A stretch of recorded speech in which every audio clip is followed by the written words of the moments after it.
I'm Monique Soltani, and I want you to join me on my journey. I definitely feel more at home. I don't know if I feel more comfortable as we come together in your community. You hike, you fish, the community's really small, tight-knit. By breaking bread, we should probably break it, opening up a bottle. The true joy in winemaking for me is to hear people tell their stories. And connecting through culture. A lot of people came out to California because of the gold rush. This, it is not a fake rock, is Wine O TV.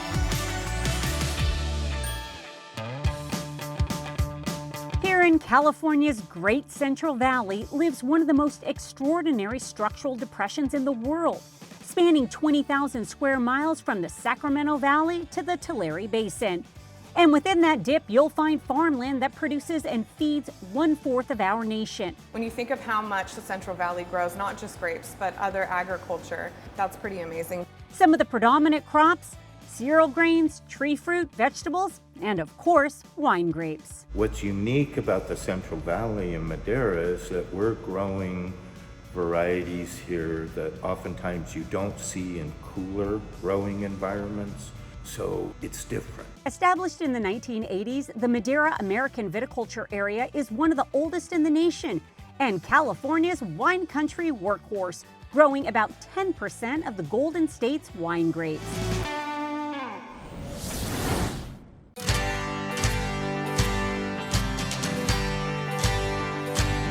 We have made our way to the Madera Wine Trail, where we are introducing you to a producer who says they make the oldest port wine in the U.S.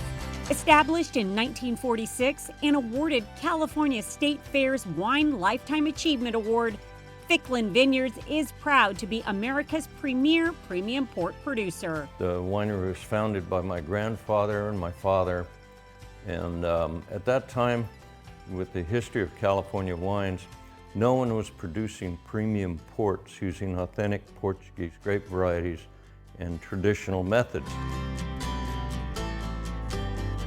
Peter Ficklin joined the family business armed with a degree from UC Davis.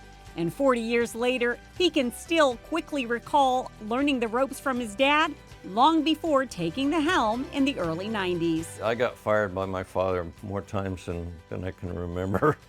Either my brother or I would accidentally, quote unquote, turn the hose on the other one. And so we'd have a full-blown water fight out there instead of having the equipment getting cleaned up like it was.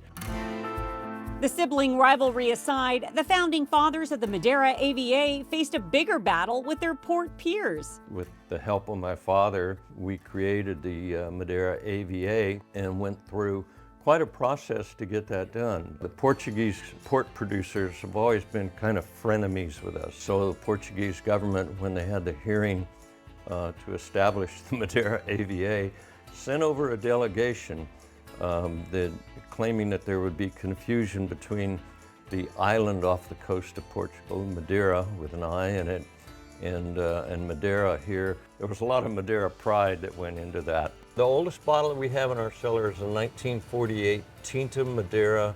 That's a grape variety, vintage port. And literally every sip of that old vine Tinta port is a diminishing percentage of the first wines that my father made back in 1948. Just up the road from Ficklin, you'll find Quaddy Winery, home to rare expressions of the fruit-filled San Joaquin Valley. We found a sweet spot in California's Central Valley. Come on in, let's check it out. So the wines that we are famous for are our sweet wines. So we have quite the lineup. We have dessert wines, which are kind of the flagship wines. I don't think anybody else plants and uses black or orange muscat, but we do here. Crystal Weaver didn't dream of making it as a winemaker, but one tour at Fresno State Winery opened her eyes to the world of wine. I walked into the winery and I was like, wow, this is what I want to do. I love every single day is crazy and different, and every harvest is crazy and different. That's what I do. I get to live my best life. Cheers to living your best life. Cheers.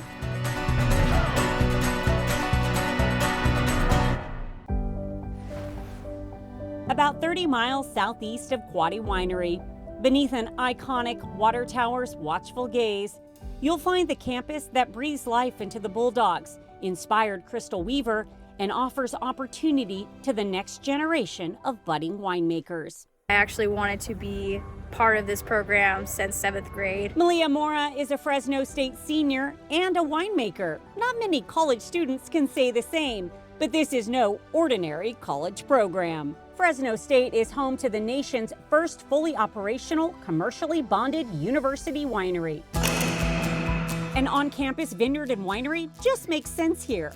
After all, Fresno State represents some of the richest agricultural land in the world, and a winery that's won more than 300 awards in the last 27 years. Even though we're college students, we compete with some of the best wineries here in California, even some even out of state. Having Fresno State on there and having collected those awards, it brings pride to us as students, but also to our community here in Fresno. And their wines are widely available to a market with a hungry appetite. The big market is wines that are less expensive. Most people don't realize that 90% or more of those wines in the United States come from the Central Valley. The pride of the valley is alive in Malia, and so many students honing their craft on this campus. I can say proudly that I'm a Fresno native here. I can put something on the map. We can show that we are better.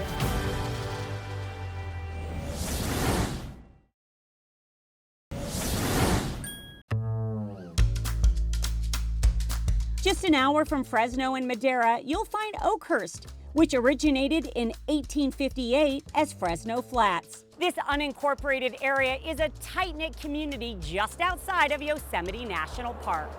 What was once a ranching community and a hub for the timber industry is now known for its tourism, warm hospitality, and hidden treasures like Oakhurst Spirits. In 2017, Mike and his late wife Allie made the move from San Diego to Oakhurst to live out their golden years in the shadow of the Sierra Nevada mountain range. My wife was really big into the art community, but the art community is actually fairly large. She said, "You want to move to Oakhurst?" So we had a rule in our marriage, you couldn't say no. That's a good rule for a happy marriage. Mike lost Allie in 2019 to lung cancer, but their dreams live on in Oakhurst Spirits. How did you get into the distilling business? We belong to a group in San Diego called the San Diego Whiskey Enthusiasts. And what do you love about distilling? You never know what's going to happen. You put something in a barrel and 6 years later you take it out and you go, "Whoa, that was good."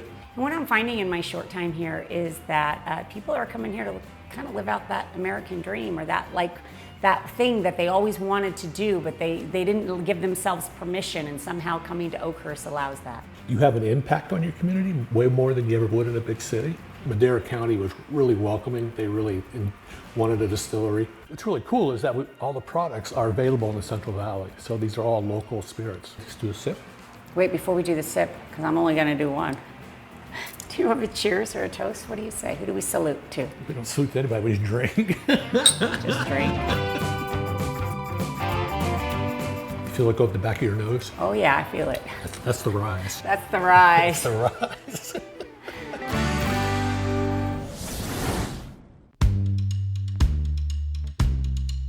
Our taste of this small town right outside of Yosemite continues with Oakhurst's only working winery.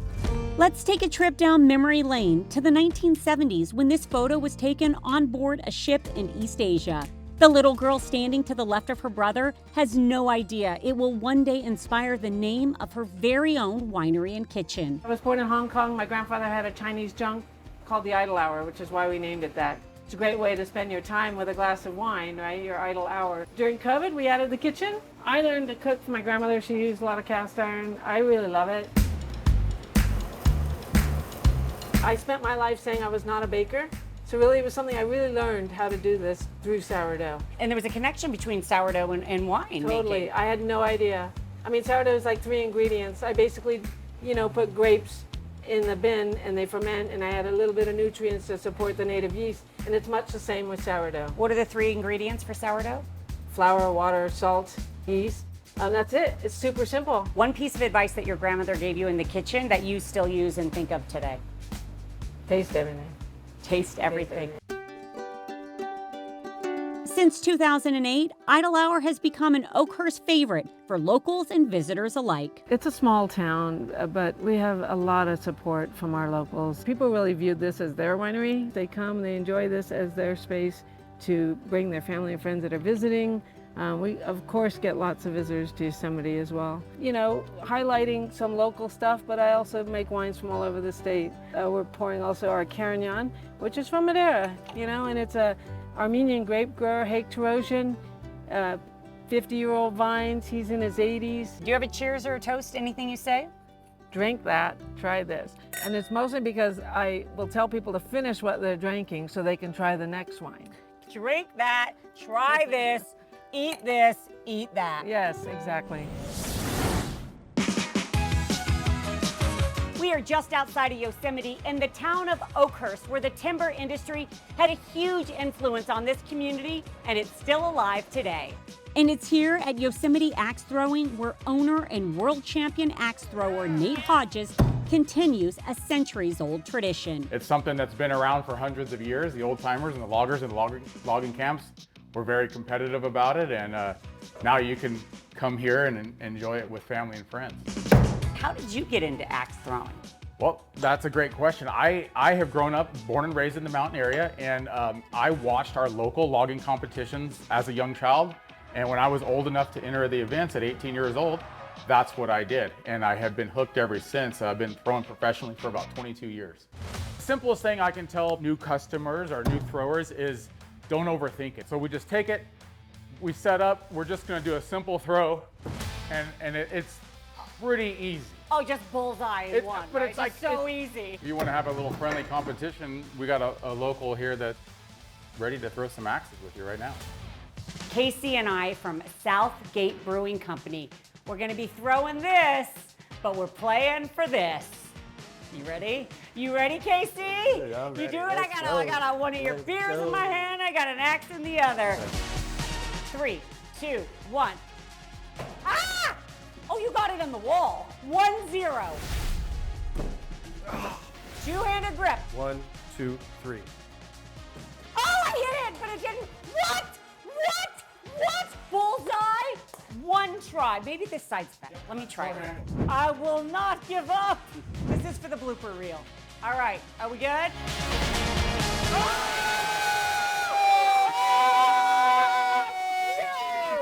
The crowd goes wild! Good game. GG, as the kids say. Oh, they do? I don't know what the kids so, say. yeah. A lot of people dream of making beers and they kind of make them in the garage. I know plenty of people that have done it, but they haven't really turned it into their livelihood. What was the moment which you decided you're going to take that step? Well, I was in finance and marketing and working way too much and hating my life. And I was in Germany. I called my wife and I said, I'm done. She said, come home, let's start the brewery. When we are able to share what we create with our community and get the love back that we put into our product, it's everything really. I mean, it's where the sweet spot is for us. And I want to do a big old cheers to you guys. Everybody grab a beer. I'm going to take that razzle dazzle. Grab a beer. Grab a beer. Cheers, you guys. You have a cheers or a toast you say in the timber world? The lumber? Timber! Go timber!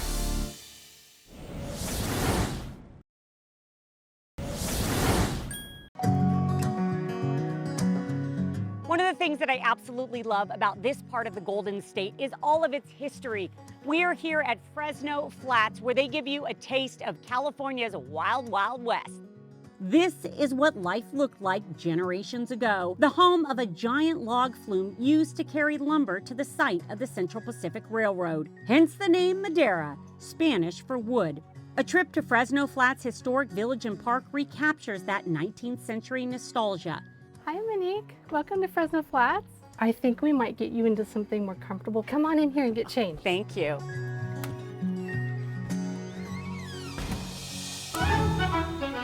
I definitely feel more at home. I don't know if I feel more comfortable, but I definitely feel of the era. We are here to preserve history of this old town, Fresno Flats, which became what is now known as Oakhurst. Oakhurst is after all of the oaks in the area, and Hurst means small village. let's take ourselves over to the yellow house. The last lady who lived in the house, a Marge Lyman, rented out her 3rd story to the men who were building the Highway 41. And they repaid her for lodging by painting her house with the leftover paint from the 41 freeway. I'm gonna take my hat off. You know, I have to keep my hair covered at all times. Why? Even if I'm in my own home for modesty. So one of the ways that we would have some little entertainment is to play our pump organ. So when a lady sits, she just grabs hold of this side here and sits down.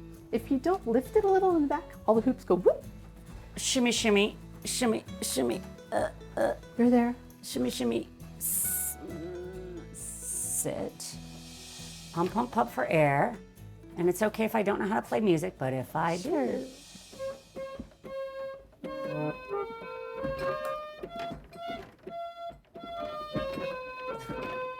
I tried, Chops. I tried. This human is all pumped out. How do I get back up from here? Young men would have started an apprenticeship around the age of 8. There were many different occupations they might apprentice to. Let's come in here to our blacksmith shop. This is our anvil. And we could take a piece of horseshoe like this. Maybe we need to reshape it. So we put it into our hot fire. It gets soft enough. Oh boy, So this you is gotta heavy. Pound it out. Yeah. Whoa. Can you make that a little flatter right there, Monique? Oh my goodness, I don't know. I'm gonna give it a little all. wang. Holding on to my hoops. Woo! Voila. That's right. Now there were women blacksmiths also in our area. Okay. And not How's dressed that like feel? this. Yes. And I hear you have a caretaker that lives on property. She's been here for a long time. She's got some fun stories. Can I talk to her? Yes. Well, hello. Hi. What is it like living here on property? It's wonderful. What I'm hoping for is that we can keep it going, because I think that it's very important for people to know the history of Fresno Flats.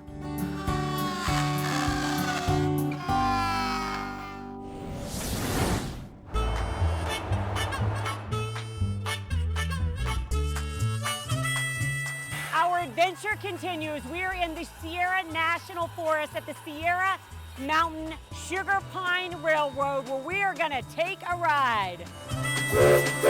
All aboard! This is so cool. One of the things I love about California is the history. This is a 111-year-old train here. Tell us the history, Scott. You know, that locomotive was built for the Sierra Nevada Wood and Lumber Company. It ran at the West Side Lumber Company, and we brought it here in 1986 for our railroad. Incredible. It's a very unique design. There's only a few places in the entire world that you can actually ride behind one of them. And so we're fortunate to have 2 of those locomotives here. Eastern Madera County has a lot to offer as a gateway community to Yosemite. Obviously the national park brings a lot of people here. This is an experience people can come and partake in. Let's partake on it right now. Oh, we can Train's literally. coming over right Oh, well, here. we can partake as we just jump on. Let's go do it. Let's go. Let's go. Move on it. There's a look at the open door right here. Okay, we can just jump on. All aboard as we discover the roots of this railroad in this region. A lot of people came out to California because of the gold rush, and they all came out here looking for strike it rich, and they didn't strike it rich. The people that actually struck it rich were the people that sold everybody the stuff to go over. All these people came into California. We needed houses to go over and do it. Lumber companies sprung up all through the Sierra Nevada mountains, both north and south of here. You get a little lesson in history, but you get to unplug and unwind and just ride the train and just kind of experience what it was like at the turn of the century.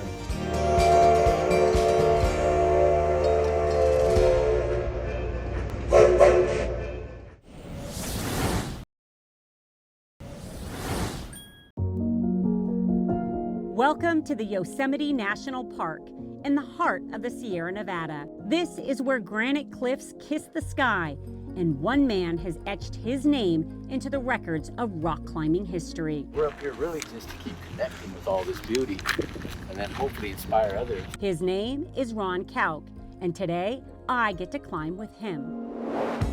It was 50 years ago when a teenage Ron first tackled the majestic 7,500-foot summit known as El Capitan. I even think about that now, and that's like another lifetime ago. I'm like, oh, that guy did that, and that guy's me, actually. Ron caught the bug, and he spent the rest of his adult life honing his skills, becoming one of the world's most elite rock climbers, and learning a few priceless life lessons along the way. For me, everything's saying something out here, so we're coming out here to listen to the nature and see how we fit into it. It wasn't long before Hollywood came calling, and he was tapped to train and even double for Sylvester Stallone in Cliffhanger and Tom Cruise in Mission Impossible 2. Being around people like them is a great inspiration because they are so motivated, and they really went to the top of their field and what they wanted to do in life. Ron is inspired by the hard work and determination that leads to success, but his ultimate goal is paying it forward. You have a nonprofit where you help kids. You want to talk a little bit about that? I love talking about that. It's called Sacred Rock, and we bring youth out into Yosemite to connect. And what kind of transformation do you see in the kids after they go through that? You know, we've worked with all different kinds of kids, but say the juvenile hall kids, they would come up here, and some of them would say, you know what, you could get along with your enemies up here. Mother Earth gives us a nurturing love connection our whole life. See, we always used to reference the earth as a mother, and we need to get back to that. And now it's my time to trust Mother Earth. Here we go. Trust your foot. There it is. Reach up. Whoa! I'm up one more. Oh, it's beautiful up here. I do feel safe with you knowing that you did the Sly and the Tom Cruise, because I'm a little scared. They're still living. But I feel like I'm in good hands. Ah! Ow! Ah. Rock's not, it's gentle. It is not a fake rock. It is a real rock. Woo! Now we stand. Oh my goodness, it is beautiful up here. How does one get back down? Thank you for joining the journey to the Madera AVA and for watching Wine O TV, where we get to the heart of every wine region. We'll see you next time, but until then, remember, timber! High five. I will not give up. So you said the no overthinking. That's where I get the big ol' F. Here. Nailed it. Oh. I'm on the California wine tour. It has been so fun. Yeah, it's not so hot after all. This is for the blooper reel. What did they say in the olden days? I know they didn't say Papa Squat. To the perfect 100-point port with Peter. There you go. Say that 3 times after you've had a couple. Yeah. Tell us a little bit about this. Woo! Hold on, I gotta get my steady legs. Oh, so it's a little taste of the good old 41 freeway. Ah, I knew it. Wardrobe malfunction. 1, 2, 3. Woo, try it again.